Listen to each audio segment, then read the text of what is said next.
kekuatan, alergi peradaban, alergi kemajuan, mendorong kemunduran. Pemimpin di esok hari ada yang cukup mampu mewakilkan suara kami. Ada yang tahu.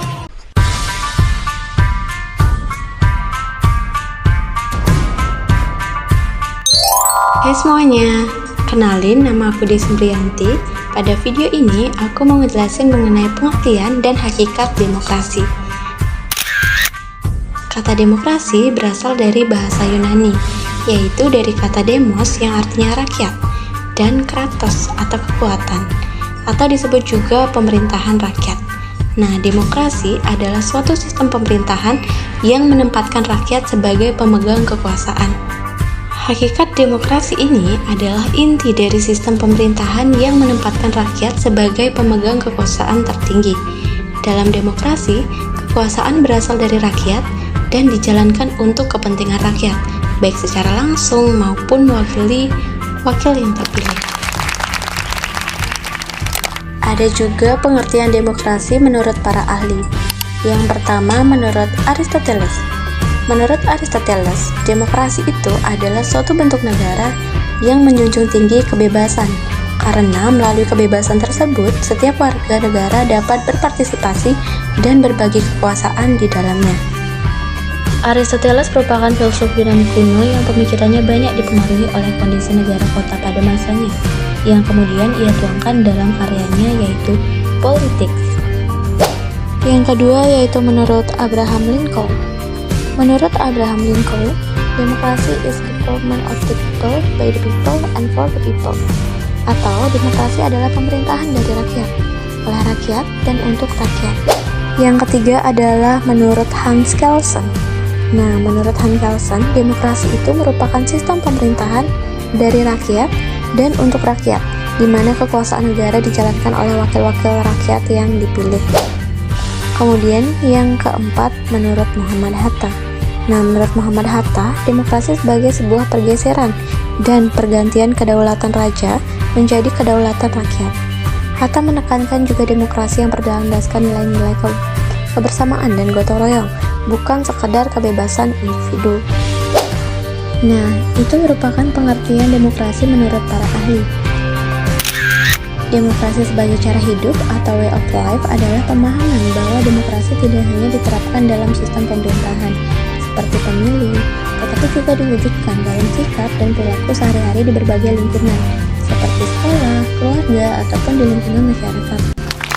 Halo semua, kenalin, aku Ari. Di sini aku bakal ngejelasin tentang prinsip dan ciri-ciri dari demokrasi.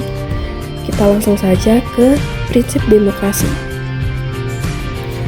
Prinsip demokrasi adalah dasar dalam penyelenggaraan pemerintahan yang berorientasi pada rakyat, yang meliputi 1. Kedaulatan rakyat, yang merupakan prinsip utama demokrasi, di mana kekuasaan tertinggi berada di tangan rakyat. Rakyat menentukan pemimpin dan arah kebijakan melalui pemilu serta partisipasi politik.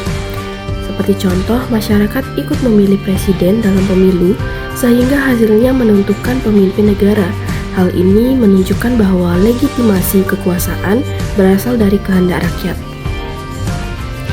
Kedua, partisipasi masyarakat menunjukkan keterlibatan warga dalam kehidupan politik baik melalui pemilu, diskusi publik, maupun pengawasan kebijakan. Tingkat partisipasi yang tinggi menandakan demokrasi yang sehat. Contoh, warga mengikuti musyawarah desa atau menyampaikan aspirasi melalui forum dan media sosial. Dengan demikian, masyarakat tidak hanya menjadi objek, tapi juga subjek dalam pemerintahan. 3. Supremasi hukum, berarti semua tindakan pemerintah harus berdasarkan hukum yang berlaku. Tidak ada pihak yang berada di atas hukum sehingga dapat mencegah penyalahgunaan kekuasaan. Seperti contoh, pejabat yang melakukan korupsi tetap diproses hukum yang menegaskan bahwa hukum berlaku adil bagi semua pihak. 4. Persamaan di hadapan hukum, yang menjamin bahwa setiap warga negara memiliki kedudukan yang sama tanpa diskriminasi. Baik rakyat biasa maupun pejabat harus diperlakukan setara. Seperti contoh, semua orang mendapat perlakuan yang sama di pengadilan. Dengan begitu, keadilan dapat ditegakkan secara merata. 5. Pembagian kekuasaan yang dilakukan untuk mencegah pemusatan kekuasaan, yaitu antar eksekutif, legislatif, dan yudikatif yang saling mengawasi. Contoh, DPR membuat undang-undang, Presiden menjalankan, dan pengadilan mengadili pelanggaran. Sistem ini yang menciptakan keseimbangan kekuasaan dalam pemerintahan. 6. Ada perlindungan HAM yang merupakan jaminan atas hak-hak dasar seperti kebebasan berpendapat, beragama, dan berserikat. Hal ini menjadi indikator penting kualitas demokrasi, di mana masyarakat bebas menyampaikan pendapat selama tidak melanggar hukum. Dan yang terakhir ada transparansi dan akuntabilitas, yang menuntut pemerintah terbuka dan bertanggung jawab dalam setiap kebijakan. Hal ini penting untuk mencegah korupsi dan meningkatkan kepercayaan publik. Kemudian kita masuk ke ciri demokrasi yang menunjukkan penerapan prinsip dalam praktik, yang meliputi: pertama, pemilu berkala dan kompetitif merupakan sarana bagi rakyat untuk memilih pemimpin secara langsung, jujur, dan adil, seperti pemilu yang diadakan setiap 5 tahun dengan beberapa calon yang bersaing, yang mencerminkan adanya pergantian kekuasaan secara demokratis. Yang kedua, ada kebebasan berpendapat dan pers, memungkinkan masyarakat menyampaikan aspirasi tanpa tekanan serta menjadi alat kontrol terhadap pemerintah. Masyarakat bebas mengkritik pemerintah melalui media atau demonstrasi damai untuk menjaga keseimbangan kekuasaan. Yang ketiga, adanya lembaga perwakilan yang menunjukkan bahwa rakyat diwakili oleh wakil yang duduk di parlemen untuk membuat kebijakan, seperti DPR yang mewakili rakyat dalam menyusun undang-undang. Dengan begitu, aspirasi masyarakat itu akan tetap tersalurkan. Keempat, pemerintahan berdasarkan konstitusi, yang berarti kekuasaan dijalankan sesuai hukum dasar negara sehingga tidak sewenang-wenang, yang menjamin adanya batasan kekuasaan. Yang kelima, ada jaminan hak sipil dan politik, yang memberikan kebebasan kepada warga untuk memilih, berkumpul, dan berorganisasi, yang menunjukkan adanya kebebasan dalam kehidupan demokrasi. Yang keenam, ada pluralisme yang mencerminkan penghargaan terhadap keberagaman dalam masyarakat. Seperti contoh, masyarakat dari berbagai suku dan agama yang hidup rukun dan saling menghormati. Keberagaman ini menjadi kekuatan dalam kehidupan bernegara. Dan yang terakhir, ada mekanisme kontrol terhadap pemerintah yang dilakukan oleh lembaga negara, media, dan masyarakat agar kekuasaan berjalan sesuai dengan kepentingan rakyat. Baik, sekian saja penjelasan dari aku. Sampai jumpa. Hai semua, kenalin nama aku Widya.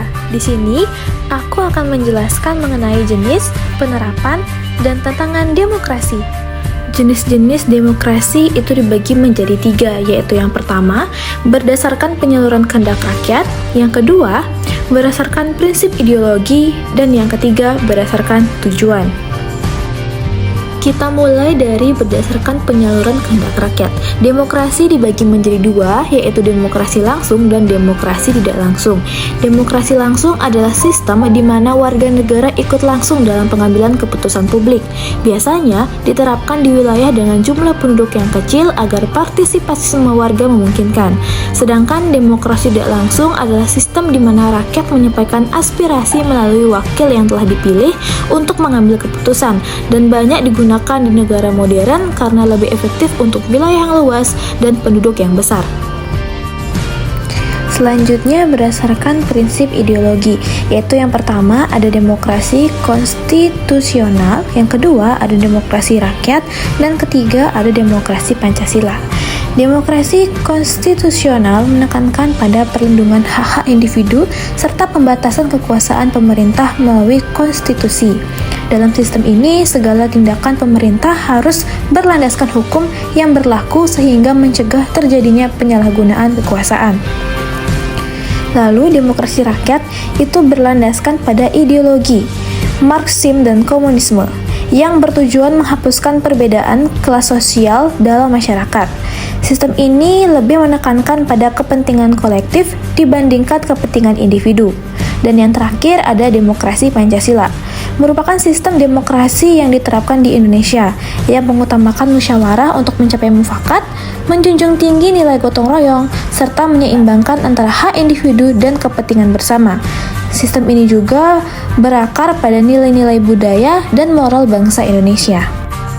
Selanjutnya ada demokrasi berdasarkan tujuan, yaitu ada demokrasi formal, demokrasi material, serta demokrasi gabungan.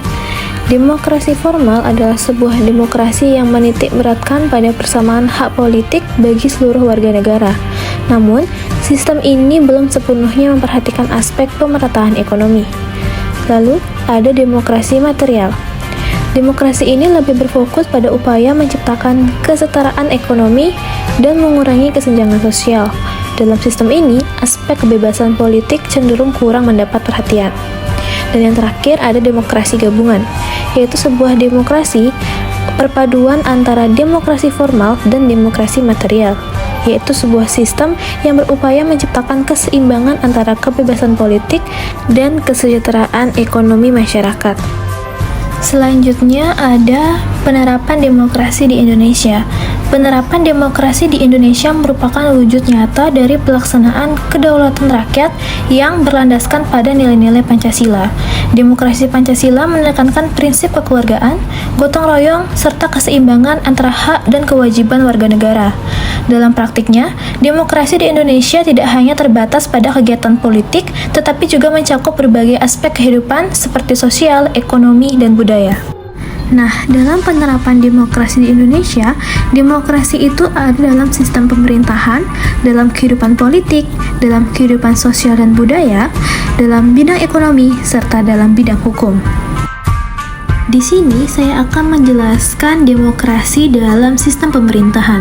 Demokrasi diterapkan melalui prinsip kedaulatan rakyat yang diwujudkan dalam pelaksanaan pemilihan umum. Rakyat memiliki hak untuk memilih pemimpin dan wakilnya secara langsung, sehingga pemerintahan yang terbentuk merupakan representasi dari kehendak rakyat. Selain itu, keberadaan lembaga perwakilan seperti DPR juga menjadi sarana bagi masyarakat untuk menyalurkan aspirasi dan mengawasi jalannya pemerintahan.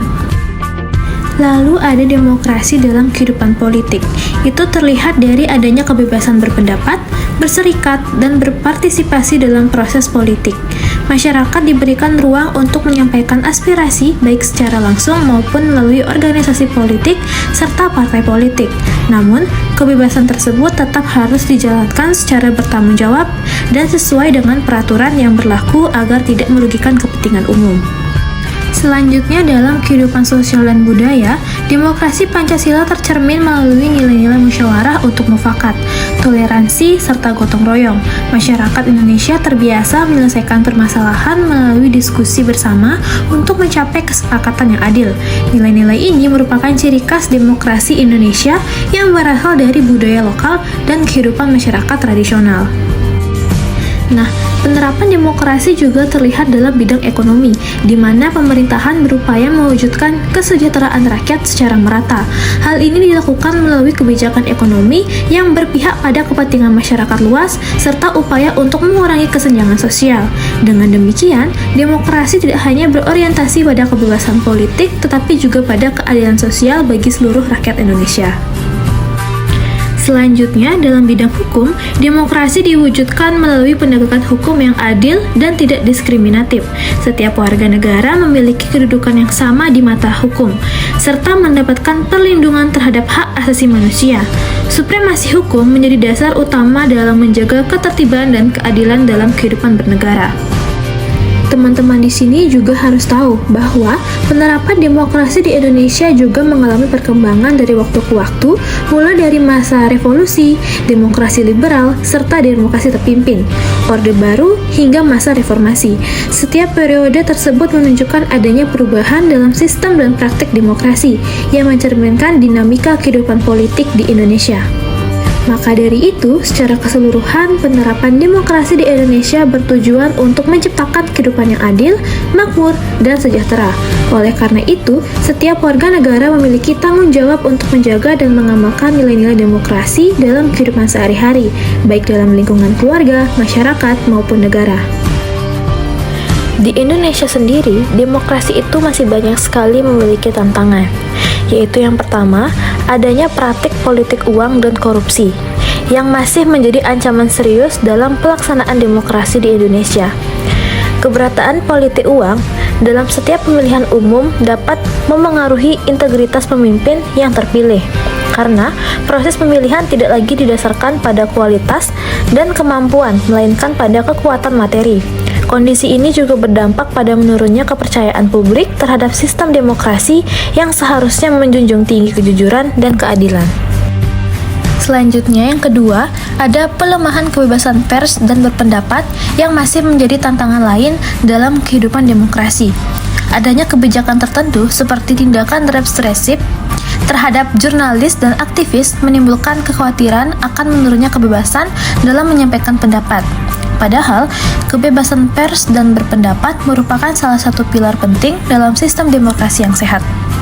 Dan yang terakhir, minimnya partisipasi politik masyarakat juga menjadi permasalahan yang perlu diperhatikan. Tingkat apatisme politik, khususnya di kalangan generasi muda, menunjukkan adanya kurangnya kepercayaan terhadap sistem politik yang berjalan. Hal ini berdampak pada rendahnya keterlibatan masyarakat dalam proses demokrasi, sehingga dapat mempengaruhi kualitas pengambilan keputusan dalam kehidupan berbangsa dan bernegara. Oke, itu dia tadi penjelasan dari aku. Terima kasih sudah menyimak. Hai semuanya, kenalin, aku Ulan. Di sini, aku akan menjelaskan tentang konsep dan jenis HAM. Apa sih itu HAM? HAM atau hak asasi manusia berasal dari kata hak yang berarti kepunyaan, kewenangan, ataupun kekuasaan untuk berbuat sesuatu. Tentunya, setiap orang mempunyai hak mereka masing-masing. Hak asasi manusia atau HAM adalah hak-hak fundamental yang dimiliki setiap manusia sejak lahir sebagai bagian dari martabat dan eksistensinya. HAM ini berlaku untuk semua orang tanpa memandang suatu perbedaan, seperti perbedaan agama, suku, ras, status sosial, dan lain sebagainya. HAM memiliki beberapa konsep dasar, yakni sebagai berikut. Yang pertama yaitu HAM merupakan hak dasar yang melekat pada manusia sejak lahir. Yang kedua, HAM dimiliki manusia semata-mata karena ia manusia, bukan karena diberikan oleh masyarakat atau hukum positif. Yang ketiga, HAM wajib dihormati, dijunjung tinggi, dan dilindungi oleh negara, hukum, pemerintah, dan setiap orang. Yang keempat, HAM bersumber dari Pancasila sebagai filsafat bangsa dan negara. Dan yang kelima, HAM melekat pada setiap orang tanpa memandang perbedaan. Nah, dengan adanya konsep dasar tersebut, HAM atau hak asasi manusia juga memiliki beberapa ciri-ciri, yaitu sebagai berikut. Ciri yang pertama, HAM bersifat hakiki. Ciri utama dari HAM adalah sifatnya yang melekat, yang berarti bahwa hak ini diberikan kepada setiap individu sejak mereka lahir. Ciri yang kedua, HAM bersifat universal. Ini berarti bahwa hak ini ditunjukkan untuk semua individu di seluruh dunia tanpa memperhatikan latar belakang masing-masing. Ciri yang ketiga, HAM bersifat tidak bisa dicabut. Ciri HAM ini mengacu pada hak-hak fundamental yang sudah ada dalam diri setiap manusia sejak lahir dan tidak bisa dialihkan kepada orang lain atau diambil secara paksa. Dan ciri yang terakhir, HAM bersifat tidak bisa dibagi. Ini menunjukkan bahwa setiap orang memiliki hak yang sama secara utuh, seperti hak sipil dan politik, hak ekonomi, dan hak sosial serta budaya. Nah teman-teman, kalian tahu nggak? HAM itu memiliki beberapa jenis-jenis loh. Jenis yang pertama yaitu HAM bidang pribadi, di mana hak asasi manusia menjelaskan bahwa setiap orang seharusnya memiliki hak yang setara tanpa adanya diskriminasi. Hak pribadi ini mencakup hak untuk bahagia, hak untuk berbicara, dan hak untuk memilih agama sesuai dengan kepercayaan masing-masing. Yang kedua, ada jenis HAM di bidang ekonomi. Setiap individu memiliki kebebasan untuk menjalankan aktivitas ekonomi tanpa adanya sebuah tekanan dari pihak lain. Ini mencakup hak untuk membeli barang, memiliki, bertransaksi, serta menjual dan memanfaatkan apa yang dimiliki. Yang ketiga, ada HAM di bidang politik, di mana setiap individu memiliki kesempatan untuk berpartisipasi secara langsung dalam aktivitas politik, juga untuk terlibat dalam pemerintahan. Contohnya, pada saat pemilu, kita diberikan hak untuk memilih dan juga dipilih. Yang keempat, HAM di bidang hukum. Hak ini menekankan bahwa setiap individu dalam masyarakat berhak untuk memperoleh hak-hak keadilan seperti hak penahanan, pemeriksaan, penangkapan, dan lain sebagainya. Dan yang terakhir, ada jenis HAM di bidang sosial kebudayaan. Hak ini memberikan kesempatan bagi setiap orang dalam memilih budaya yang cocok bagi mereka. Contohnya, hak untuk memilih dan mendapatkan pendidikan, dan hak untuk mengembangkan budaya yang sesuai dengan bakat dan minat. Nah, itu tadi merupakan pembahasan tentang konsep dan jenis HAM. Hai semuanya, perkenalkan nama aku Madina. Di sini aku akan menjelaskan materi terkait pelanggaran dan penegakan hak asasi manusia atau HAM.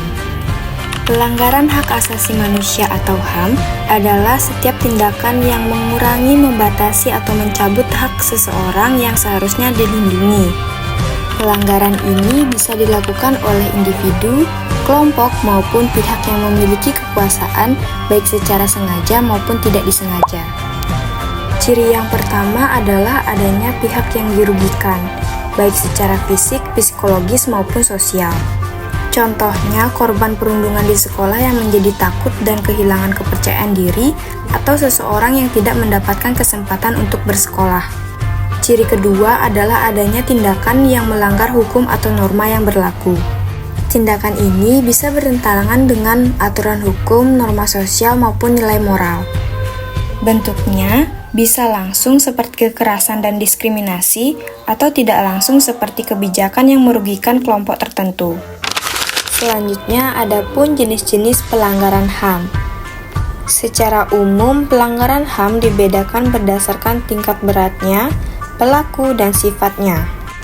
Berdasarkan tingkat beratnya, pelanggaran HAM dibagi menjadi dua, yaitu pelanggaran berat dan ringan. Pelanggaran HAM berat adalah pelanggaran yang berdampak luas, serius, dan biasanya terjadi secara terencana atau sistematis. Contohnya adalah genosida, yaitu upaya memusnahkan kelompok tertentu, serta kejahatan terhadap kemanusiaan seperti penyiksaan atau pengusiran paksa yang menyebabkan penderitaan besar. Sedangkan pelanggaran HAM ringan adalah pelanggaran dalam skala lebih kecil dan tidak massal, tetapi tetap merugikan. Contohnya seperti perundungan atau bullying, misalnya mengejek atau mengucilkan teman, serta diskriminasi, yaitu perlakuan tidak adil terhadap seseorang karena perbedaan tertentu. Selanjutnya, berdasarkan pelaku, pelanggaran HAM bisa dilakukan oleh negara maupun individu atau kelompok. Pelanggaran oleh negara biasanya dilakukan oleh aparat atau pihak yang memiliki kekuasaan, misalnya penyalahgunaan wewenang atau kebijakan yang tidak adil. Sedangkan pelanggaran oleh individu atau kelompok dilakukan oleh perorangan atau sekelompok orang, seperti perundungan di sekolah, diskriminasi, atau kekerasan antar individu. Kemudian, berdasarkan sifatnya, pelanggaran HAM dibedakan menjadi pelanggaran langsung dan pelanggaran tidak langsung. Pelanggaran langsung adalah tindakan yang dilakukan secara nyata dan langsung merugikan korban, misalnya memukul atau menghina. Sedangkan pelanggaran tidak langsung terjadi melalui kebijakan atau kondisi tertentu yang berdampak merugikan, Misalnya kebijakan yang tidak adil sehingga seseorang tidak mendapatkan hak pendidikan secara layak. Selanjutnya, adapun penegakan hak asasi manusia, yaitu upaya untuk menindak setiap pelanggaran HAM, sekaligus mencegah terjadinya pelanggaran di masa depan. Adapun tujuan dari penegakan HAM, yang pertama, untuk melindungi hak manusia, yang kedua, menciptakan keadilan, yang ketiga, mencegah pelanggaran di masa mendatang, yang keempat, meningkatkan kesadaran masyarakat agar lebih menghargai hak orang lain. Yang kelima, memperkuat sistem hukum dan pemerintahan agar berjalan dengan adil, transparan, dan efektif dalam melindungi HAM. Di Indonesia ada beberapa lembaga yang berperan dalam penegakan HAM. Yang pertama adalah Komnas HAM yang bertugas melakukan pengawasan, penyelidikan, dan memberikan rekomendasi terkait pelanggaran HAM. Yang kedua, Pengadilan HAM yang menangani kasus pelanggaran HAM berat dan memastikan proses peradilan berjalan adil. Dan yang ketiga, kepolisian dan kejaksaan yang berperan dalam penyelidikan dan penuntutan terhadap pelaku pelanggaran HAM. Penegakan HAM ini dilakukan dalam dua bentuk, yaitu preventif dan represif. Penegakan preventif adalah upaya pencegahan sebelum pelanggaran terjadi, misalnya melalui pendidikan, sosialisasi, dan kampanye tentang HAM, agar masyarakat lebih sadar dan menghargai hak orang lain. Sedangkan penegakan represif adalah tindakan setelah pelanggaran terjadi, seperti proses hukum melalui penyelidikan, penuntutan, dan persidangan untuk memberikan keadilan dan efek jera kepada pelaku. Dalam HAM, terdapat upaya mencegah dan mengurangi pelanggaran HAM membutuhkan peran dari berbagai pihak, yaitu individu, sekolah, dan juga pemerintah. Pertama, peran individu. Peran individu sangat penting dalam kehidupan sehari-hari. Setiap orang perlu memiliki sikap saling menghargai, menghormati perbedaan, dan tidak melakukan diskriminasi, sehingga lingkungan sosial bisa menjadi lebih adil, harmonis, dan terhindar dari tindakan yang merugikan orang lain. Kedua, peran sekolah. Di lingkungan sekolah, pendidikan memiliki peran strategis dalam menanamkan nilai-nilai HAM sejak dini. Sekolah membantu membimbing siswa untuk menghormati hak orang lain, sehingga diharapkan siswa menjadi generasi yang peka terhadap pelanggaran HAM dan mampu mencegahnya. Ketiga, peran pemerintah.